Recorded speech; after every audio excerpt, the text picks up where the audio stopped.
everyone. So it's been a bit of a long time since I last did a video, I do appreciate, and definitely since I did an update on most of the reptiles in the main reptile room. So I thought that today, with all of the reptiles finally being back out of brumation and me giving them some of their first feeds for 2021, I thought that all I'd do today is just give you a nice little update on all of them so that you're just back up to speed with everything. But anyway, without making too much of a drawn out intro, let's get straight into it. So first up, because I have had the most questions about them since you last saw them, is the leopard geckos. So the last time that I talked about the leopard geckos was when I was making the video on leopard gecko cohabitation, and since then I have had lots and lots of people asking me all about the leopard geckos, like how have they been getting on, have they been fighting, have they been doing whatever, and as you can see, there is one of the females up there. That is Dotty, and over here in this other corner is the male Speckles. Now, to be totally honest with you, I can't really give you a proper update on how they're getting on with each other, because when they've been hibernating for several months, all they've really been doing is sleeping, and there's not really very much to fall out about when you're just asleep. But with that being said, these two definitely don't look like they're taking chunks out of each other at the minute. The enclosure that I've got them in is approximately 3 feet long, a little bit shorter than 2 feet front to back, and a little bit shorter than 2 feet tall.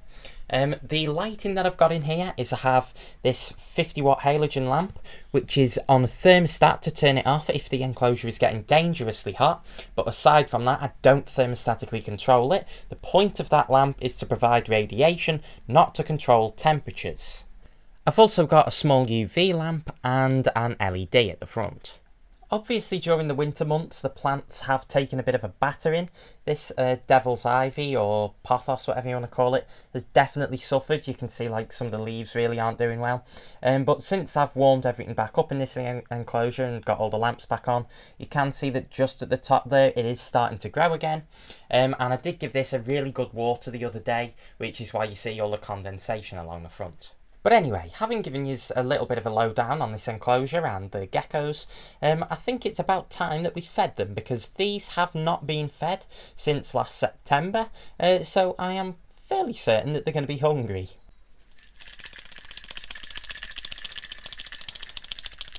Here you go, look, can you see Speckles?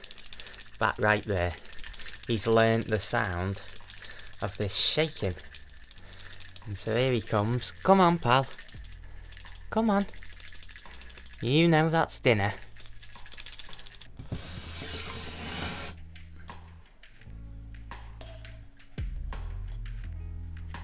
Come on. What's this? Speckles.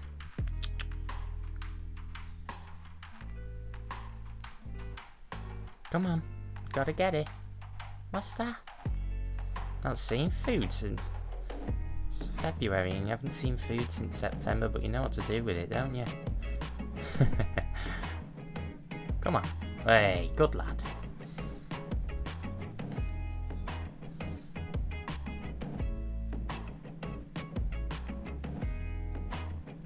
Do you want another one?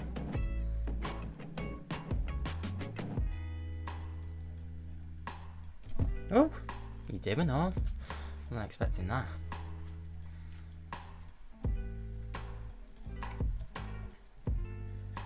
Come on there. Dotty, actually look what I'm... There you go, good girl.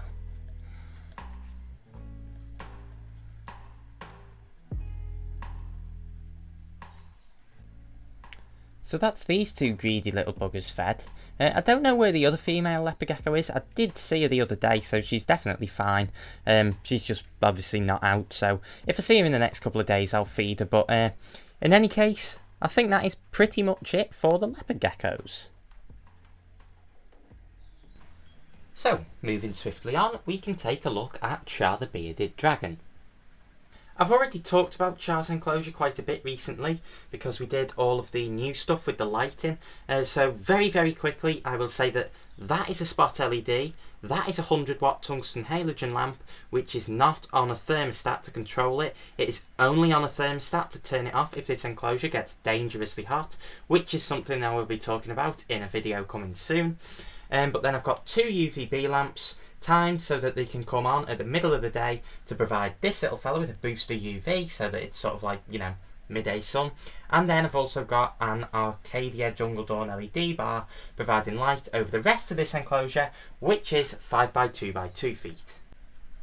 If you've been looking at my Facebook page, then you'll have seen that I posted a thing not too long ago about Char glass dancing, like running up and down the front of his enclosure, because since I've changed the lighting in here, he has been really phenomenally interacting with it, like basking early morning and running around most of the rest of the day. I mean, it's mid-afternoon now and he's hungry, so he's sort of a little bit grumpy and not moving around too much now. But seriously, his activity levels have just been incredible, and it is really becoming apparent that this 5 by 2 by 2 foot enclosure simply isn't enough space for him. I do have one little plan about something that I might do about that, but it's still early days yet, so I'm not going to talk about it. So anyway, I did say that Char was hungry, so why don't we get on to feeding him?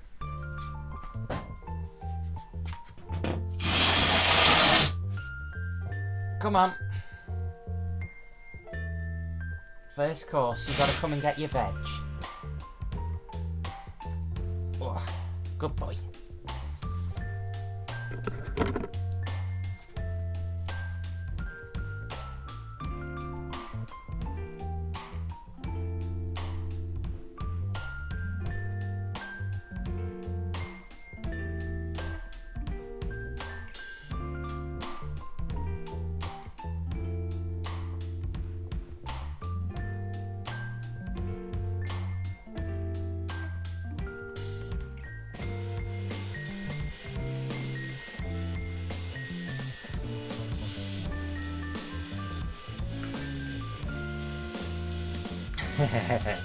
Look at him, he spotted me making his food. Good lad. Hey, what's this? You know what this is, don't you? It's time for your insect. Come on. Come on. What's this? Good boy, jump. Gotta jump for it. Whoa, whoa, go on your foot. Char, it's over here. Look. What? Go and get it. Good boy.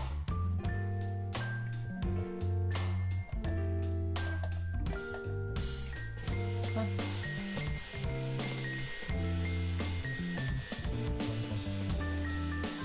Ah. Come on. Gonna work for it.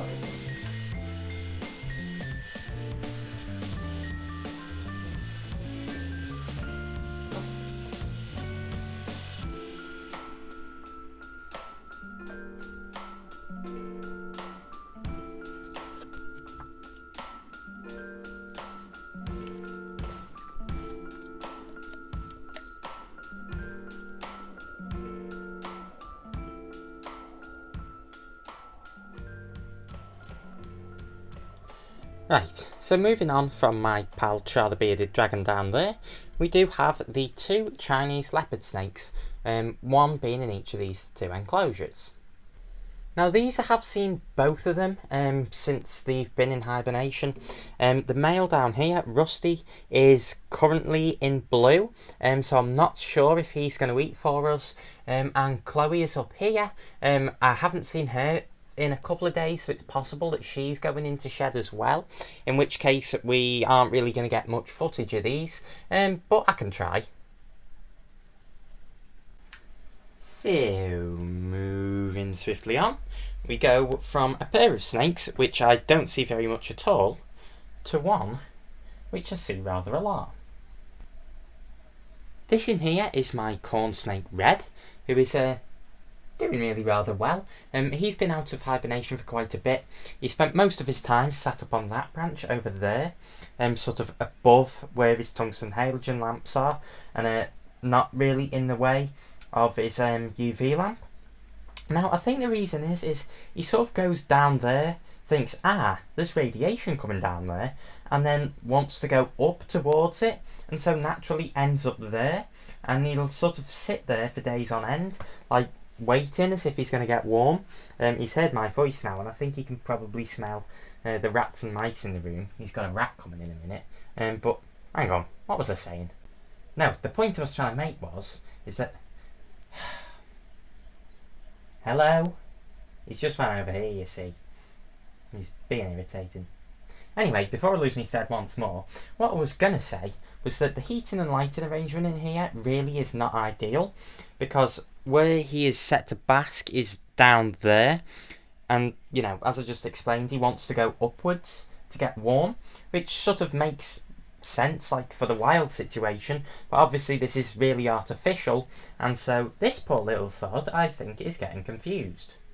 So what I'm going to do is, I've got a light in the western green lizard enclosure, which is the halogen lamp, and I'm going to move it in here and put it here, and then have it angled at this branch, so that Red's basking spot is now on a branch here, right underneath the UV lamp as well, so everything's aligned around this spot. I think it should just generally be a lot better for the little fella, and that'll be something that I'll be doing in the coming weeks when I get round to changing what the western green lizards have got, because before I get the lamp out of their enclosure, I of course am going to have to put something there instead, and I do have a bit of an upgrade planned for him. Swear to goodness, this is why I like these, like, reptiles that aren't shy are just boss. I mean, hello to you, and hello to you. And also hello to you as well, because I can see you watching me, Speckles, wanting more food. What's about to happen here, I'm going to have to stop, because Char is absolutely terrified of Red. He just sees Snake and gets rather afraid. So if I could just have you, Red. Oh, see, he's puffing up. He really does not like him. Oh, you're lovely and warm, Red. Anyway, if I put him in there. But there is a prime demonstration of why you should not have different animals out together at the same time, because they can upset each other. But no, Red the corn snake himself, as you can see, is just his usual self. He hasn't... Hello, Red. Do you want to sniff and say hello? No, obviously not. But he's not eaten since September as well. So he's had September, October, November, December, January, February without food, and it's like pretty much the end of February now. So I'm sure he will be very hungry, and that is why he is very curious. So I've opened the door to his enclosure, and he's coming straight to have a look at what's going on from being asleep up there. So without further ado, I'm going to go and get him his rat, and we can see him eating it, can't we, Red?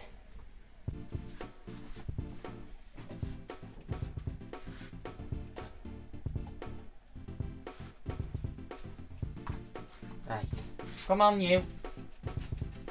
Dinner. Come on.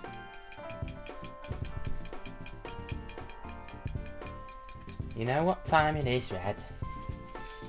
Time for food. Come on. There he comes. Good lad.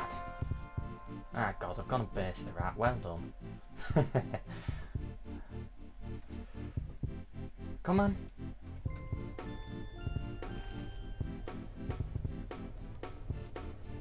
Come on, get it. Come a bit closer to the camera, because I don't think anyone can see you there. Come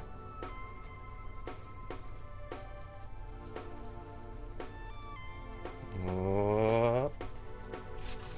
Oh, good boy. Come on. Make sure you got it.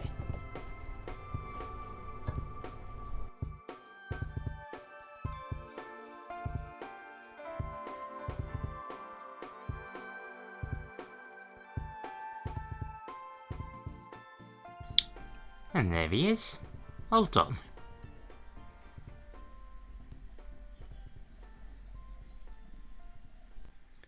So the final thing we've got to look at in the main reptile room is the western green lizards and their enclosure. So this is a 4x2 by 2 foot enclosure. Well, it's actually slightly larger than that. It's like another 10 centimetres, 4 inches taller. And in it is housed, as I've basically just told you, my 2 western green lizards. This is the female, and the male, I've not actually seen him today, I don't know where he is, but when we feed them in a minute I am sure he will come running straight out, because I've not fed him in a few days, and these things are greedy. Now the reason that we're taking a look at this enclosure last rather than first, because there is the most to say about these lizards, because they have changed tremendously since you last saw them, simply because of how big they've gone. Oh, hang on. Actually, I can see the male. He's in that crack. He's actually watching me with one eye. You can't see it on the camera, but the little bugger is eyeballing me with one eye, waiting for his food. But anyway, interrupted as usual by the reptiles. What I was saying is that these things have grown a lot, or something like that. But what I was going to move on to saying was about the lighting in here. So I've got 2 UV lamps, a Jungle Dawn LED bar, and this outdoor security halogen lamp thing. Now I don't think that that is providing intense enough infrared, because it's 70 watts and illuminates a huge area. So the intensity of infrared is simply not going to be enough. I don't think it's a sufficient dose. And hence what I'm going to do is get shot of that, and I am going to put a different lamp in there instead. This lamp I am going to put in for Red the corn snake, because he's like a crepuscular species, he doesn't need quite so intense infrared, so it should be great for him. I'll just have to build a guard for it. And then I'll put a different halogen lamp in here, and I will also put one of the spot LEDs that my bearded dragon's got to give a real nice boost of, hello. Visible light. Don't get interrupted, Joe. It's so hard to get interrupted when they're like this. Hello. I know you're trying to climb on the camera, but you can't because there's glass in the way. Silly. Right, before I carry on, I'm going to feed them because otherwise they're going to be jumping around like that and it's going to keep distracting me. Right then, you vicious, greedy little sods. It's time for your dinner. And you know that you're hungry. Because I've not fed you in a little bit. Don't be coming out the bloody hip, you. Jesus. Come on. Come and get it. Hey. Whoa. Hungry much?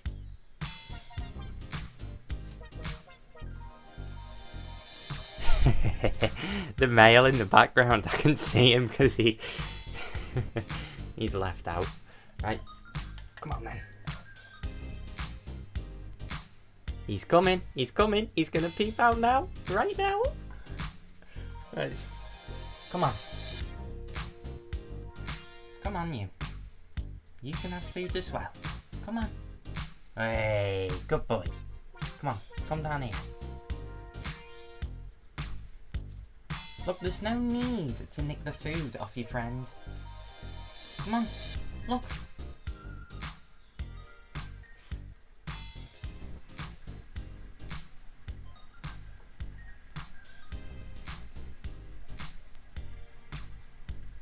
Can't believe you've actually just lost that, you know. She's not lost hers. Oh, wait, no, she has lost hers.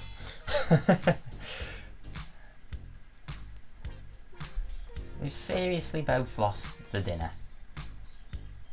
Well done. And now there's going to be a free-for-all. Whoa, where'd he go?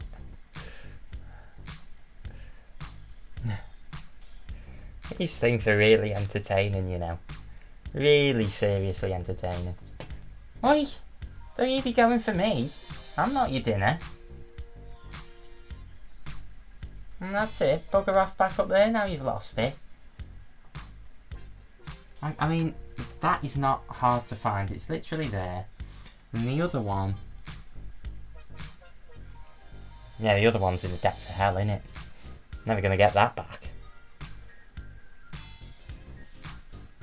You can sort of really see, especially when they're up close, how closely related these things are to tegus. I mean, Lacertas and tegus really are quite close. Really quite closely related, so you know, you can really just see it on them, to be honest. Just the whole mannerisms, body shape, the shape of the tongue. Just take goose all over, but like a reasonable size.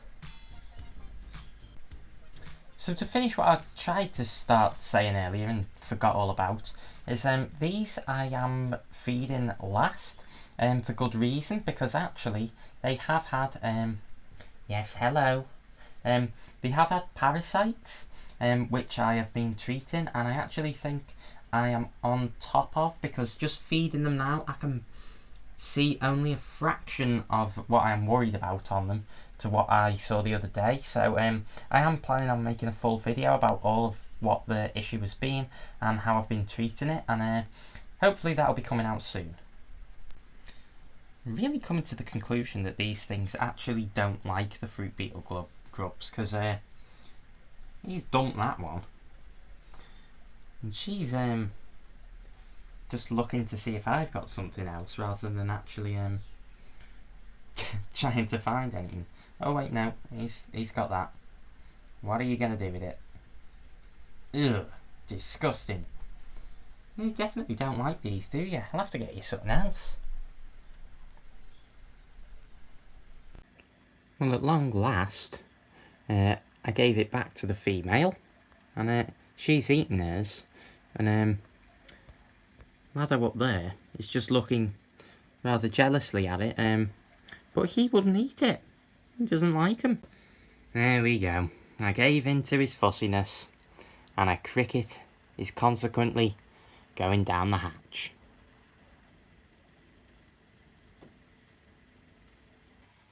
In the house. So we've pretty much talked all I've said basically all I want to say about all of the reptiles out in the main reptile room, and so now we're going to come in the house and have a look at the enclosures that I've got in here. Now this one that I'm showing you is housing my line day geckos, Phelsuma lineata, bombetokensis, and one of them is out right there. You can just see her. That's one of the females, Liana. There are 3 adults in here. There's my male, Andro, and 2 females, Liana, who you're looking at now, and also Orchid. So I am keeping hushed tones because the line day geckos are particularly shy, and I'm afraid that if I start talking too loud, then little Liana up there is gonna disappear, and you won't be able to see her. Not that you can see her very well anyway. But I do know that Orchid, the other female, is out and active down at the back there, because I just saw her, and as I started filming she ran away. But if I'm just like quiet and talking in these sorts of tones and keep it up at the same level, they should like get used to it fairly quickly and then come out, and then hopefully you can see them. So this enclosure is 3 feet long, 1.5 feet front to back, and 3 feet tall, which most people would class as being ridiculously too big for the geckos, which are literally about 3 inches long. But honestly, since I've put them in it, their behaviour has been absolutely wonderful. If you remember me talking about these geckos not too long ago, I was telling you about how in the smaller enclosure that I used to have them in before we set this one up back in December, I barely saw them at all, and if you came anywhere near the enclosure that they were in, they would bolt. Well, since moving these geckos, the behaviour has completely changed. They are far more active, far less shy. I've got them to the point where the females are taking food off tongs now. The male's just a little bit too shy. I don't know if I'm ever going to get him to be as bold as the females are becoming, because he really is that shy. But definitely getting them to this point where I can be talking and she hasn't disappeared, that is a really huge improvement. The complete shyness of the geckos has meant that actually catching them to put them in this enclosure was an absolute chore. I do have a video planned where I've got it planned and I'm going to do it, talking about how I did catch them and everything that's happened like since moving them in here, and you know how I moved them in here and everything. bit of activity there, don't know if you saw it. But basically, I've not had time to put that video together yet, so I won't talk about it now, I won't spoil it, because seriously, the contraption that I had to make to actually catch the male and put him in here was completely and utterly ridiculous, so I'll leave that one for another day. Now actually, I have been having phenomenal success with breeding these geckos. The first, I don't know if I've ever talked about this in a video, I have on my Instagram and all that, but at the very end of September, I had 2 babies hatch. Then while I was away, one of the females, Orchid, laid some infertile eggs, I believe, which is alright, it might have been a first time laying. And then when I come back from Cambridge University, hello there, see how she's shy, she looks straight over. But anyway, there were 2 more babies in the old little viv, which meant that these must have bred again before I moved the females. And then like within a week of putting them in here, Liana, oh, off she goes, she's just there. See, they're very shy, so I'm trying to be as calm as I can. But they have been laying eggs in here. Now I'll point them out on the video if you can't see them, but there are actually 2 eggs. The lower egg has been in there for over a month, so I'm presuming it'll hatch soon. And the egg a bit further up, that has only been there for like the past week. Oh, and there is Orchid, and oh, there goes Liana. So the lighting on this enclosure, I've got an LED on the right there, a spot LED, a metal halide on the left, a 100-watt tungsten halogen lamp in the middle. I've got a jungle dawn LED bar, and then see I move fast then, so she's looking at me. And then I've also got a long T5 lamp there, and they do seem to be doing really, really well with that lighting setup. You will also notice that since I last talked about this enclosure, the planting has changed rather a lot, mainly because all of this stuff down here has grown in phenomenally.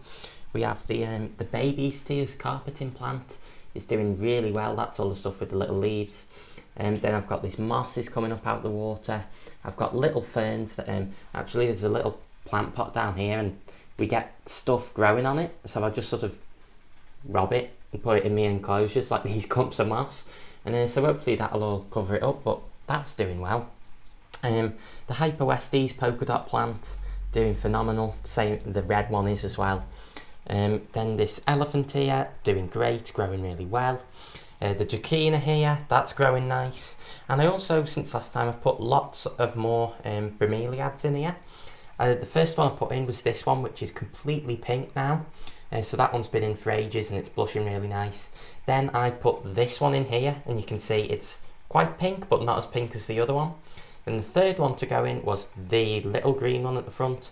And then I put these 2 in, and they're going pink as well. So I think once, really at the minute, this enclosure's sort of in its ugly, gangly teenage stage, a bit like me, where you'll sort of look back at it in photos and think, oh my god, did it ever look like that? Because, you know, the plants have really got to grow in, but I think it's getting there anyway.